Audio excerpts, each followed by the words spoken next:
मराठीचा मुद्दा आणि सरकारची माघार, सक्तीच्या तलवारीची धार बोथट का झाली? नमस्कार, मी अनुष्का आणि तुम्ही पाहत आहात राज्य लोकतंत्र. मुंबईच्या रस्त्यावर मराठीचा डंका वाजवणारं सरकार अचानक मऊ का पडलं?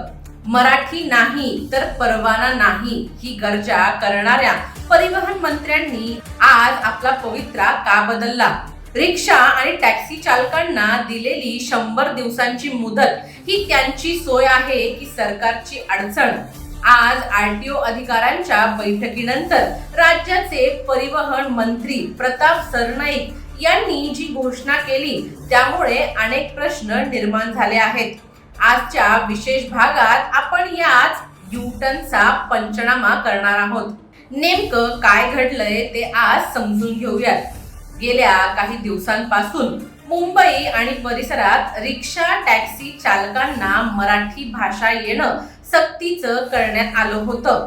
तसं न झाल्यास त्यांचे परवाने म्हणजेच परमिट्स रद्द करण्याची तंबी देण्यात आली होती.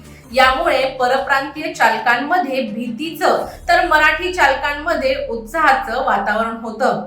मात्र आज परिवहन मंत्री प्रताप सरनाईक यांनी आरटीओ अधिकाऱ्यांसोबत महत्वाची बैठक घेतली आणि या बैठकीनंतर चित्रच बदललं. सरनाईक साहेबांनी स्पष्ट केलं की मराठी येत नाही म्हणून तुर्तास कोणाचाही परवाना रद्द केला जाणार नाही. एवढंच नाही तर मराठी शिकण्यासाठी चालकांना आता 100 दिवसांची मुदतवाढ देण्यात आली आहे. मराठी आलीच पाहिजे ही मोहीम सुरू राहील, पण कारवाईची टांगती तलवार मात्र आता म्यान करण्यात आली आहे. राजकीय आणि व्यावहारिक विश्लेषण, कुबेर शैलीतील टोकदार प्रश्न. आता मूळ मुद्द्याकडे येऊया. सरकार मागे का हटलं? यामागे 3 मोठी कारणं असू शकतात. पहिली गोष्ट म्हणजे व्यावहारिकता. मुंबईत लाखो रिक्षा आणि टॅक्सी चालक आहेत. त्यापैकी मोठा वर्ग परप्रांतीयांचा आहे. जर सरकारने सरसकट परवाने रद्द करण्याचा सपाटा लावला असता तर मुंबईची सार्वजनिक वाहतूक व्यवस्था 1 दिवसात कोलमडून पडली असती. हा धोका सरकारला परवडणारा नव्हता. दुसरी गोष्ट, राजकीय टायमिंग. निवडणुका तोंडावर आहेत. अशा वेळी कोणत्याही मोठ्या समूहाची नाराजी ओढावून घेणं राजकीय दृष्ट्या महागात पडू शकतं.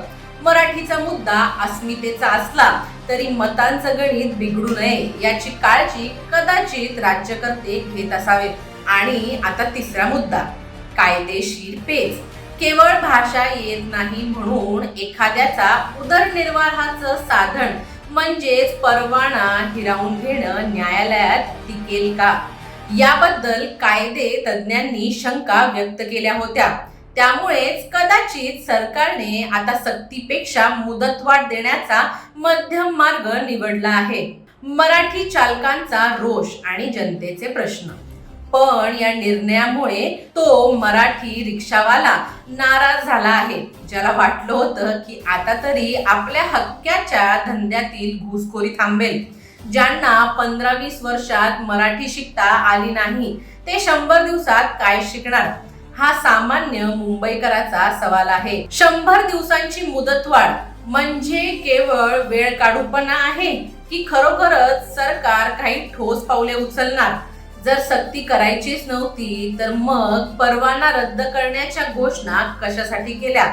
असे प्रश्न आता विचारले जात आहेत. ही मराठीची मोहारी आहे की सरकारची अगतिकता? हे आता काळच ठरवेल. सरकारच्या या मवाळ भूमिकेमुळे मराठी भाषेचा प्रश्न सुटणार की अधिक गुंतागुंतीचा होणार हे पाहणं महत्वाचं ठरेल. पण एक मात्र नक्की, मुंबईच्या रस्त्यावर मराठीचा आवाज फक्त कागदावर राहता कामा नये अशी सर्वसामान्य मराठी माणसाची भावना आहे. तुम्हाला काय वाटतं? 100 दिवसांची ही मुदतवाढ योग्य आहे का? की सरकारने थेट कारवाई करायला हवी? तुमच्या प्रतिक्रिया आम्हाला कमेंट बॉक्समध्ये नक्की कळवा. पाहत रहा दैनिक राज्य लोकतंत्र. नमस्कार.